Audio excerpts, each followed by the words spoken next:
एगो भैया गीत गोले रहने जाते के अपन बहिनन खाती जोना के आप सब ढेर सारा प्यार आशीर्वाद देते भैया। रे भैया हो राजा भैया नैया जानी तोड़िया हो। अरे भैया हो अंकुशो भैया मुहावा जानी मोड़िया बहन के भावा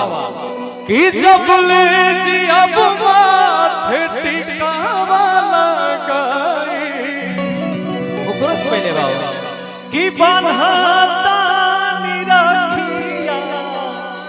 हो तो हरी कलैया कि टूटे नहीं कबहू सनैया हो भैया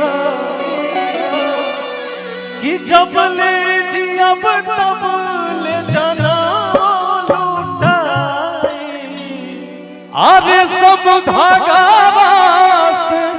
हाथावा सजाई। ये गीत हमने के ए से गावत हमें जब भैया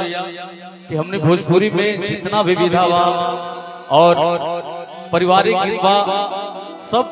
हमने के आप सब के बीच रखे नहीं जा और आप सब भर भर के प्यार आशीर्वाद दिले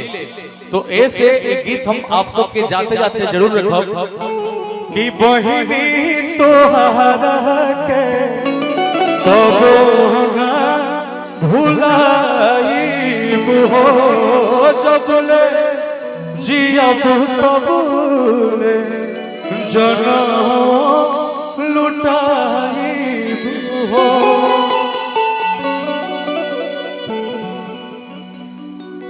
एगो और गीत गले रहने हम एगो बेटी विदाई ले भैया जोना के आप सब ढेर सारा प्यार आशीर्वाद दिल रहने रे लाली लाली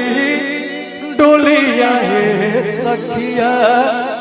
पिया लैले भावना कि पापा मोरा दुबारा रोवेले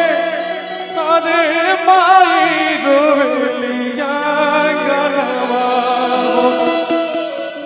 कि पापा मोरा दुबारा रोवेले माई रोवेलिया गरवा अरे लाली लाली डोलिया हे सखिया सैया लैले भावना अरे लाली लाली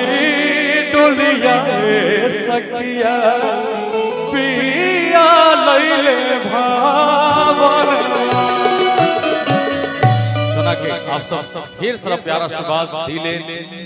और हमने दोनों भाई के यही तरीके से प्यार आशीर्वाद देते रहे